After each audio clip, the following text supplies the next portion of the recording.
여러분 안녕하십니까? 세상과 교회의 다양한 이슈를 다루는 시간 레디언 진행을 맡은 이용렬입니다. 인사드리겠습니다. 오늘이 부활절이었는데 다들 잘 보내셨습니까? 부활절하면 사람들은 교회에서 그저 달걀 나눠주는 날로 알고 있겠지만 기독교에서 이날은 예수님의 부활의 기쁨을 나누는 특별한 축제가 아니겠습니까? 그런 만큼 이 부활절에 대해서 자세히 알아보도록 하겠습니다. 그리고 오늘 온전한 인터뷰에서는요, 현대종교 탁지원 소장님을 다시 초대해서 얼마 전 이단 사이비 실상을 적나라하게 공개해 우리 사회에 큰 충격을 준 다큐멘터리 나는 신이다가 방송한 다음에 그 후 폭풍이 대단하다고 합니다. 이 다큐 제작에 직접 참여도 하셨다고 하는데요. 방송 이후의 이야기도 한번 들어보도록 하겠습니다. 자, 그럼 먼저 한 주간의 교계 뉴스를 정리해드리겠습니다. 뉴스 이슈 국민일보 최기영 기자 자리했습니다. 네, 어서 오세요. 안녕하십니까. 국민일보의 최기영입니다. 자, 오늘 전해주실 소식은 어떤 소식인가요? 네, 최근 통일부가 7년 만에 북한 인권 보고서를 발표하면서 수면 아래에 있었던 북한의 인권 실태가 드러났습니다. 네. 2002년부터 북한은 세계에서 가장 심각한 기독교 박해 국가로 꼽혀왔죠. 네. 북한에서는 성경을 소지하기만 해도 아주 심각한 처벌을 받고 만약에 기독교를 전파했다가 적발이 됐을 때는 사형에 처해지기도 합니다. 네네. 오늘은 그 실태 그리고 한국교회의 역할에 대한 이야기로 시작해 보겠습니다. 네, 사실 북한 선교, 통일 선교는 한국교회가 오랫동안 해온 사역인데요. 네. 네, 이런 소식을 들을 때마다 가슴이 좀 아픕니다. 보고서에는 어떤 내용들이 담겨져 있습니까? 네, 통일부는 2017년 이후 북한을 떠난 탈북민 508명의 증언을 바탕으로 이번 보고서를 작성을 했는데요. 네. 보고 기록에 따르면 2017년에 함경북도에 있는 성도 12명이 이 선교 행위로 처벌을 받았는데요. 그중에 2명은 정치범 수용소에 갇혔고요. 나머지 10명은 노동교화형 또 노동 단련형을 받은 것으로 기록이 됐습니다. 네. 그리고 2019년에 평양의 지하교회 성도가 5명 공개 처형됐다는 기록도 있었습니다. 눈에 띄는 기록도 있었는데요. 이단 사이비 집단이 북한에서 활동하고 있었다는 기록입니다. 북한은 2015년부터 미신 행위를 반주체 사상에 해당된다라는 이유로 처벌을 강화했었는데 네. 이번 기록물에는 죽은 시신이 부활한다. 네. 이런 말들로 사람들을 현혹했던 사이비 교주 그리고 신도들이 사형에 처해진 것으로 기록이 됐습니다. 네네. 이 지하 교회가 실제로 있었다는 사실도 놀라웠고 더 놀라운 것도 이단 사이비가 있다는 게 네. 정말 놀랍네요. 근데 북한에도 평양에 교회가 있다는 걸로 이제 알고는 있는데 그 교회에 대한 내용도 보고서에 있습니까? 맞습니다. 이 평양에는 칠골교회 그리고 봉수교회라는 곳이 있는 것으로 알려져 있는데요. 네. 이 탈북민들은 평양시의 이 교회가 사실상 외국인들만 접근이 가능하고 평소에는 문이 열려 있는 걸 보지 못했다라는 네. 증언을 좀 남겼습니다. 네. 일종의 선전용 교회라는 것인데요. 그럼에도 이 교회로서의 기능과 역할을 존중해야 된다라는 주장도 있습니다. 네네. 한 북한 선교 전문가 얘기를 들어봤더니 이 봉수교회와 칠골교회에서 예배를 드려본 사람들의 증언에 따르면 이게 선전용 시설이기는 하지만 그 안에서 예배 드릴 때 실제로 신앙을 갖게 된 사람들이 있었다라는 증언도 나오고 있습니다. 아, 예.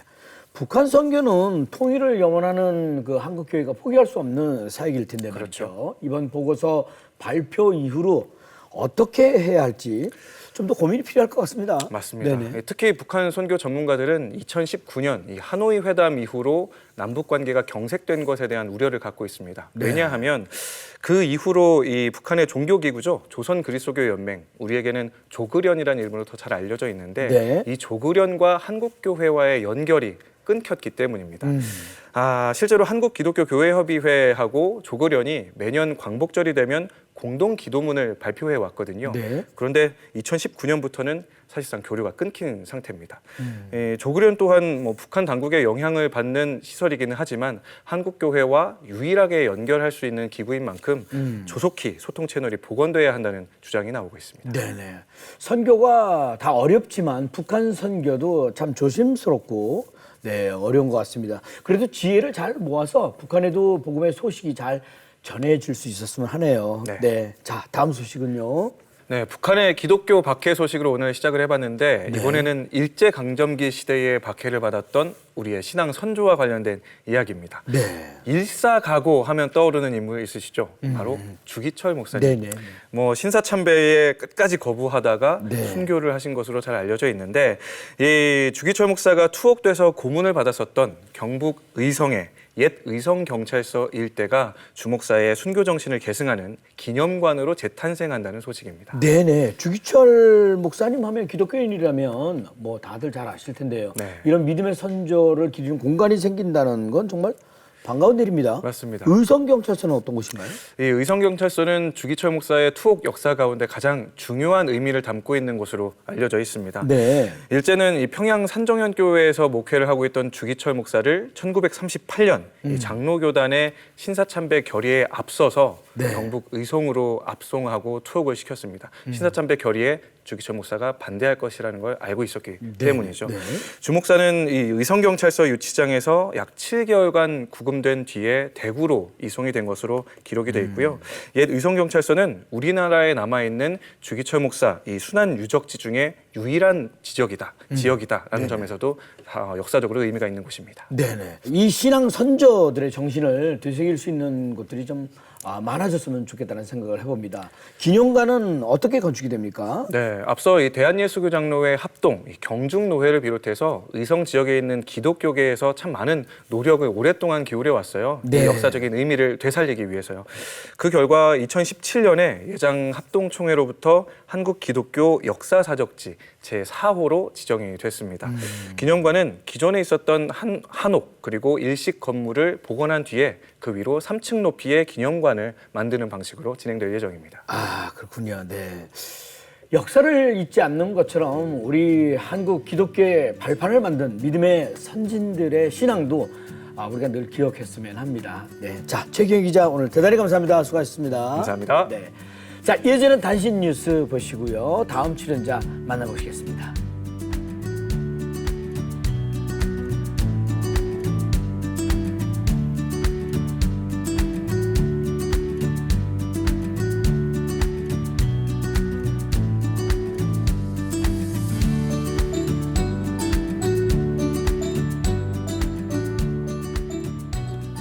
자, 이번에는 기독교의 시선으로 문화를 재해석해보는 문화 인사이트 시간인데요. 교회가 기념하는 기념일 가운데 가장 중요하다고 할 수 있는 부활절을 맞아 부활절에 관한 얘기를 문화선교연구원 백광은 원장님을 초대해서 함께 이야기 나눠보도록 하겠습니다. 어서 오세요, 원장님. 네, 안녕하십니까. 부활절 잘 보내셨죠? 네, 잘 보냈습니다. 오늘은 십자가에 못 박혀 죽으셨던 예수님께서 3일 만에 다시 살아나신 부활절인데요. 네, 소장님, 이 교회에서는 칸타타를 통해서 예수님의 부활의 기쁨을 나누고 달걀을 이렇게 나눠 먹기도 합니다만 그 외에 이렇다 할 특별한 문화가 조금은 없는 것 같아서 아쉬운 생각도 좀 듭니다. 부활절을 지내는 의미의 무게에 비하면 그 문화가 조금 왜소하다는 생각이 드는데 어떻습니까? 네, 맞습니다. 그러니까 딱히 부활절하면은 떠오르는 게 없다는 얘기 많이 하잖아요. 예, 예. 뭐 어떤 교회는 뭐 떡을 뭐 나누기도 하고 네. 또 뭐 올해는 뭐 서울에서 뭐 부활절 퍼레이드를 한다고 하기도 해요. 네. 그래서 좀 변화가 있기는 하지만 네. 부활절 하면은 딱히 떠오르는 게 없다는 것도 사실인 것 같습니다. 사실은 뭐 그러니까 사순절 부활절 지내기 전에 사순절 지내면서 금식 하고 뭐 힘이 없잖아요. 그런데 뭐 부활절 당에 그냥 달걀 하나 먹고 그냥 시들시들 지내다가 그냥 바로 또 석가탄신일이 또 다가오게 되고 그러다 보니까 이 부활절 의미가 그냥 유야무야 그냥 사라져 버리는 그런 것들을 많이 느끼게 되는 것 같아요. 사실은 뭐 성탄절 같은 거를 보면은 굉장히 성탄절은 온 국민들이 이렇게 지키고 또 의미를 새길 수 있는 문화화된 기독교 절기라고 할 수 있는데 그렇죠. 예. 그거에 비하면은 사실은 부활절은 사실은 이제 조금 함께 누리지 못하는 그런 좀 기독교 안에 그런 문화로 갇혀 있는 게 사실이라고 볼 수 있을 것 같아요. 부활절을 그저 달걀을 먹는 날로 기억하지 않고 방금 말씀하신 대로 성탄절 같이 교회뿐 아니라 함께 기억하고 문화화시킬 수 있는 방법이 있다면 참 좋을 것 같다는 생각이 드는데. 그렇습니다. 그런 점에서 우리가 초대교회 역사를 좀 보면 좋을 것 같은 생각이 드는데요. 잘 알려지지는 않았지만 초대교회 전통 중에 기쁨의 50일이라고 하는 전통이 있어요. 네. 이게 뭐냐면 예수님이 부활하시고 이제 오순절, 50일의 시간이 지나면 이제 오순절이 오죠. 성령 강림절이라고 얘기를 합니다만은 네. 그 50일 동안 초대교회는요 예수님의 부활의 의미를 기억하고 또 예수님의 행적을 돌아보면서 그 기쁨을 나누는 시간들을 보냈는데요. 네. 이 시간에는요 보니까 이 50일 기간 동안 금식도 하지 않게 했고요. 네. 심지어 무릎 꿇고 기도하는 것도 금지했다고 합니다. 네. 그만큼 기쁨의 시간이기 때문에 그 기쁨을 이웃들과 함께 나누는 시간들로 교회가 만들어가고 잘 지켜왔던 거죠. 네. 그 점에서 우리가 이제 이런 부분들을 좀 다시 한번 복원하는 것도 필요하겠다는 생각이 드는데요. 사실 서구만 하더라도 이런 문화들이 있는 것 같아요. 뭐 독일의 경우를 보면은 독일은 부활절이 연휴더라고요. 그러면서 부활절 문화를 잘 지키는데 부활절 아침에 아침 식사를 같이 만들어 먹으면서 네. 가족들끼리 부활의 기쁨을 누리는 것을 보는데요. 사실 우리들도 사실은 부활절에 아침 바쁘니까 저녁이라도 함께 우리 식구들끼리 믿는 가정 안에서 같이 음식도 만들어 먹고 하는 것들을 연례 행사로 만들어 보는 것. 부활절 저녁에는 네네. 함께 식사하는 그런 시간이다라고 하는 것도 좋을 것 같고요. 네. 성탄절 트리는 있는데 또 서구를 보니까 부활절 트리를 만들기도 해요. 네. 아 이게 부활절이구나라고 하는 것들도 사람들이 좀 인식할 수 있게 되고 함께 나눌 수 있는 그런 시간도 될 수 있지 않을까. 그래서 가정에서 이 부활절 문화를 좀 만들어가는 것이 어떨까 하는 생각이 저는 들어봅니다. 네. 뭐 방금 알기 쉽게 설명을 많이 해주셨습니다만 한국 교회가 뜻깊은 부활절 문화 만들기에 앞장서서 많은 사람들과 함께 예수님의 부활의 기쁨을 나누면 좋겠다는 생각이 드는데 그러기 위해서 교회에서는 또 어떤 노력들이 필요하겠습니까? 예, 교회가 잘 하고 있는데요. 조금 더 이 부활절의 의미를 사회적으로 잘 나누고 지역과 나누면 좋을 것 같다는 생각이 듭니다. 네. 요즘 보니까 이제 부활절 하면은 뭐니 해도 달걀 아닙니까? 그렇죠. 달걀 드셨죠? 네, 네. 달걀의 의미를 잘 살리는 건데요. 그래서 요즘에는 달걀 모양 미니 화분을 이렇게 만들어 가지고요. 네. 생명력이 있는 씨앗들을 심어서 이웃들에게 나누어 주는 네. 그런 행사를 하기도 하고요. 무엇보다 보니까 지역 사회와 함께 나누는 것들이 필요할 것 같은데요. 네. 미국을 보면 많은 교회들이 부활절 예배를 드리는데 야외 예배 드리는 경우도 굉장히 많이 있거든요. 네. 그럴 때 교회가 섬기고 있는 난민들이라든가 이민자들을 초청을 해서 예. 함께 예배도 드리고요. 또 지역 주민들을 초청을 해서 지역에 안고 있는 여러 가지 어떤 문제나 어려움들을 함께 공감할 수 있는 그런 시간으로 네. 부활절 예배들을 이렇게 함께 나누기도 한다고 합니다. 무엇보다도 이 사회적 부활이 필요한 분들, 네. 어려운 분들을 초청을 하고 함께하는 그런 부활절의 의미들을 만들어간다고 볼 수가 있는 것 같아요. 그런 점에서 보면 우리 한국 교회도 좀 다양하게 좀 만들어가면 좋을 것 같다는 생각이 드는데요. 네. 예를 들면 뭐 열린 음악회 뭐 굉장히 유행도 하고 지금도 네네. 하고 있는데 네. 지역 주민들 함께 초청을 해서 여러 음악회 같은 것도 하면 좋을 것 같고요. 네. 또 뮤지컬 같은 것도 함께 초청을 해서 함께 나누고 또 어떤 교회는 영화제를 하기도 하더라고요. 네, 영화제. 영화제에서 5월 달 또 4월 5월이 또 좋은 시기니까 영화제를 하기도 하고 뭐 합니다. 여튼 또 보니까 환경 문제가 요즘에도 심각하니까 플로깅이라고 들어보셨죠? 플로깅이라고 이제 조깅도 하면서 쓰레기도 줍고 환경도 살피는 그런 일들을 또 이제 부활절 행사로 기획하는 곳도 있더라고요. 그런 것들을 보면 우리가 부활절이라고 하는 의미들을 지역 사회 속에서 어떻게 잘 나누고 또 사회적 부활이 필요한 분들과 함께 나눌 수 있는 다양한 행사들로 교회들이 만들어갈 수 있지 않을까 하는 생각을 해봅니다. 네, 오늘 좋은 얘기 정말 많이 들었습니다. 네, 부활절의 기쁨을 세상과 나누고 기쁨의 부활절 문화 속에 더욱 뜻깊은 부활절을 함께 누리길 바라고요. 오늘 좋은 말씀해 주신 백강훈 원장님과 여기서 인사 나누겠습니다. 대단히 감사합니다. 수고하셨습니다. 감사합니다. 네. 자, 이어서 온전한 인터뷰로 넘어갑니다. 자, 이번 순서는요, 우리 사회의 다양한 이슈들을 성경적 시각을 통해 바라보는 온전한 인터뷰 시간입니다. 최근 넷플릭스를 통해 다큐멘터리 나는 신이다가 공개되면서 우리 사회에 엄청난 충격을 던져줬습니다. 오늘 온전한 인터뷰에서는 갈수록 심각해지는 이단 사이비의 실상과 대처에 대해서 현대 종교 탁지원 소장님을 초대해서 자세한 이야기 나눠보도록 하겠습니다. 안녕하세요. 어서 오세요. 네, 안녕하세요. 현대종교의 탁지원 소장입니다. 이렇게 네네, 어서 오세요. 만나서 반갑습니다. 네네. 든든합니다. 네. 예. 넷플릭스 나는 신이다가 공개되면서요, 충격과 분노, 뭐 휩싸였다고 해도 뭐 과언이 아니겠습니다만, 소장님도 뭐 이제 영상을 보셨을 텐데 보시고 어떠셨는지 한 말씀 부탁드리겠습니다. 예. 저희 형님인 탁지일 교수께서 이 제작에도 참여하고 저희들이 정보와 자료들을 많이 좀 제공을 했거든요. 네네.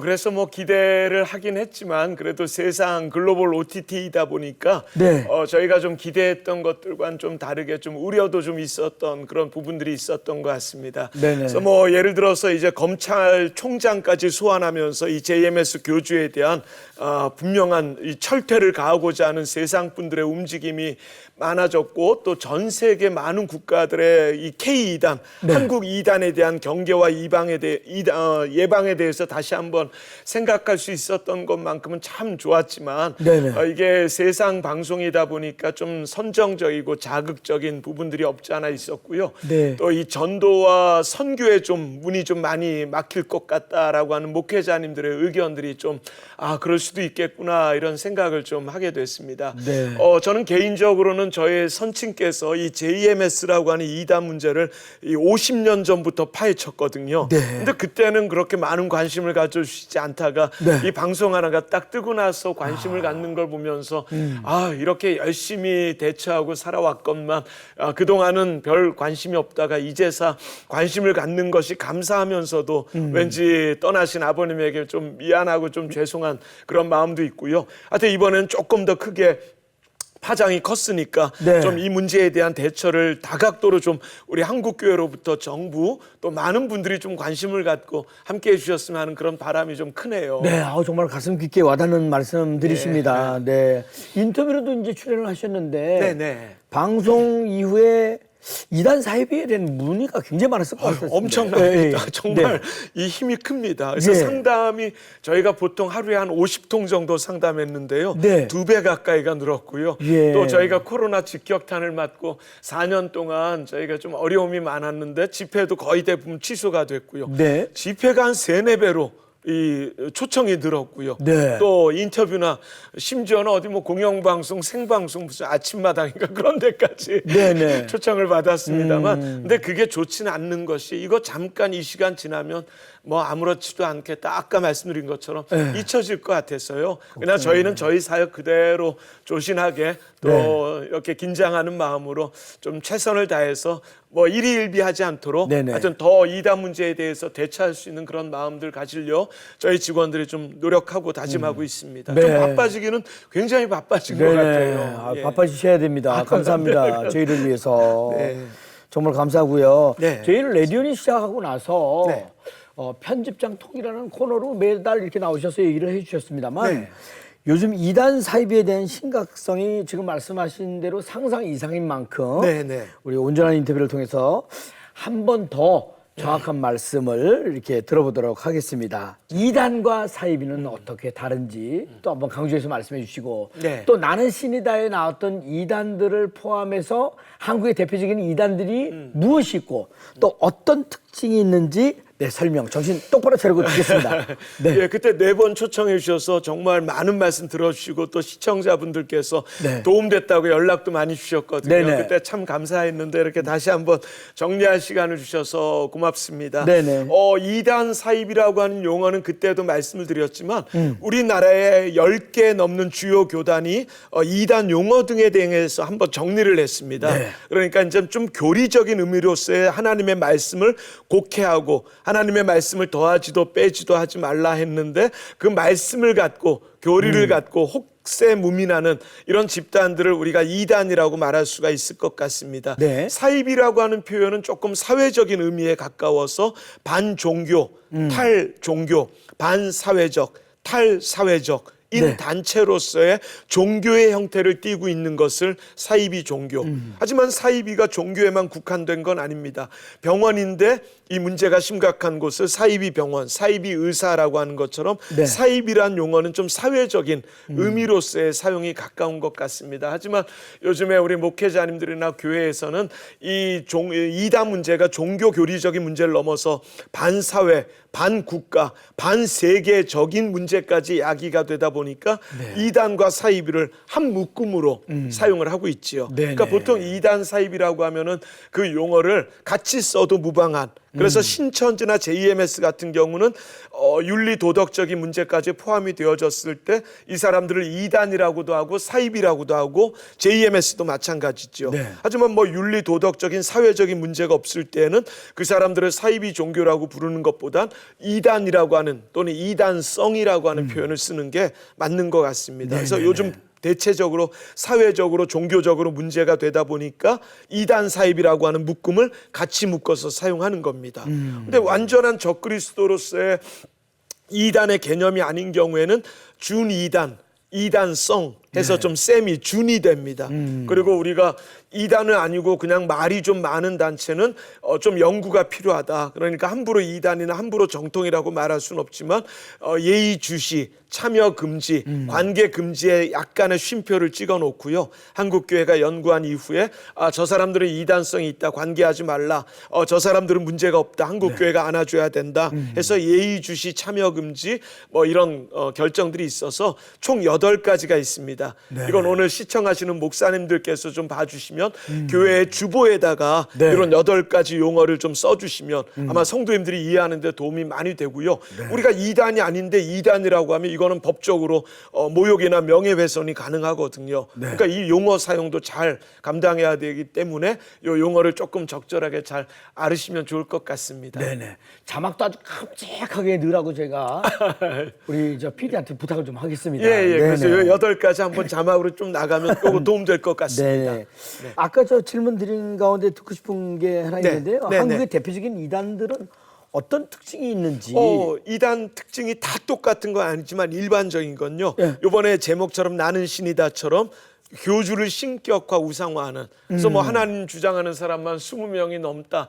예수님 주장하는 사람만 50명이 넘는다라는 얘기를 지난번에도 한번 드렸던 것 같습니다. 그래서 이렇게 교주를 신격화 우상화하거나 완전히 신격화가 안 되어졌을 때는 준신격화, 그래서 준우상화. 그래서 우리 한국교회에서의 병폐도 이 대표자를 우리 하나님보다 더 높이어서는 안 된다.